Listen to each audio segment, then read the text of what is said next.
എന്താ ചെന്നു നീ എന്തേലും ഒന്ന് കഴിച്ചിട്ട് പോ. എനിക്ക് വേണ്ട, എന്തിനു കൊള്ളാം, ഒരു രുചിയില്ല. എങ്കിൽ പിന്നെ നിനക്ക് വേണ്ടത് മാത്രം കുഴിച്ചാൽ പോരായിരുന്നോ? ദേ ടിഫിൻ ബോക്സ്. എനിക്ക് ദോശ ഇഡ്ഡലിയൊന്നും വേണ്ട, ഞാൻ ചിപ്സും ജ്യൂസും മേടിച്ചോളാം. ബസ് വരാൻ സമയമായി. ഒരു ചിപ്സും ജ്യൂസും? എന്റെ ഈശ്വരാ, ആഹാരം എങ്ങനെ വേസ്റ്റ് ആക്കാൻ ഒരു മടിയുമില്ലല്ലേ കുട്ടിക്ക്? അപ്പോ കുട്ടികളെ, നിങ്ങൾക്ക് ഞാൻ പറഞ്ഞു വന്നതിന്റെ ഗൗരവം മനസ്സിലായല്ലോ. 130 കോടിയിലധികം ടൺ ഭക്ഷ്യവസ്തുക്കളാണ് വർഷത്തിൽ നമ്മൾ പാഴാക്കി കളയുന്നത്. അതേ അവസരത്തിൽ തന്നെ ലക്ഷക്കണക്കിന് കുട്ടികൾ ആഹാരം കിട്ടാതെ മരിക്കുന്നുവെന്നാണ് കണക്ക്. എന്താ, എന്തു പറ്റി സ്നേഹിക്ക്? പനിയൊന്നും ഇല്ലല്ലോ ടീച്ചർ. അത് പിന്നെ സ്നേഹ ഫുഡ് വെച്ചിട്ട് ഇന്ന് 2 ദിവസമായി. 2 ദിവസമോ? സ്നേഹയുടെ അച്ഛന്റെ ബിസിനസ് എല്ലാം പോയി. എന്തോ കേസിൽ പോലീസ് വിളിച്ച് ജയിലിലുവാ. ആരോടും പറയില്ലെന്ന് അവൾ എന്നോട് പറഞ്ഞിരുന്നു. അതാ ഞാൻ.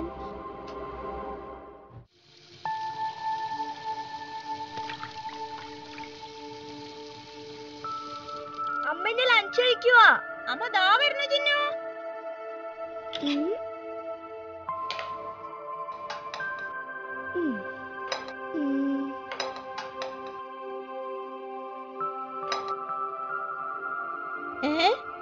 ഇതെന്താ ഇന്നിങ്ങനെ യൂണിഫോം പോലും മാറ്റാതെ?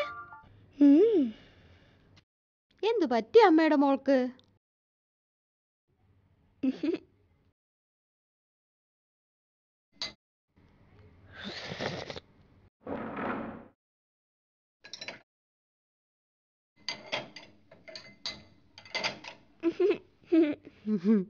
ഇന്ന് കാക്ക മലന്ന് പറക്കും.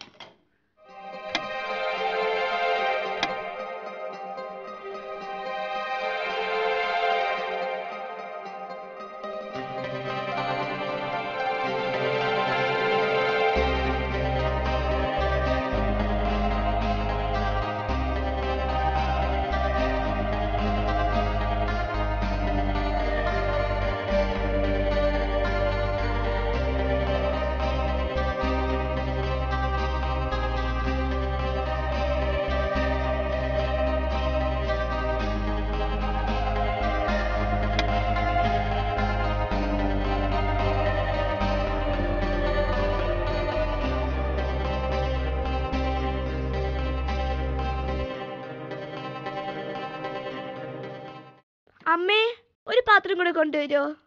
എന്റെ ടിഫിൻ ബോക്സ് പോലെ. ടിഫിൻ റെഡിയാണല്ലോ, പിന്നെ എന്തിനാ വേറൊരു പാത്രം?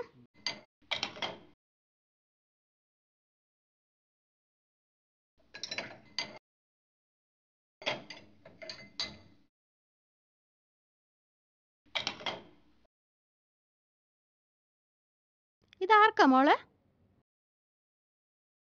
ഇതെന്റെ കൂട്ടുകാരിക്കാ. ഒരു കൂട്ടുകാരുടെ വിശപ്പ് മാറ്റാൻ എന്റെ അമ്മയുടെ കൈപുണ്യത്തിന്റെ ഇടയായാൽ അതൊരു അനുഗ്രഹമല്ലേ അമ്മേ? അമ്മയുടെ മുത്ത്.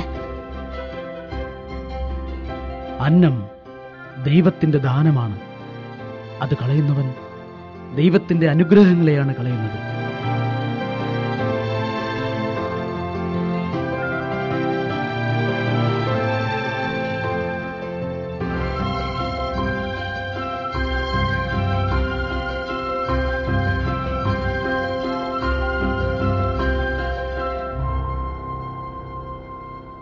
Kaula, flavoring your moments.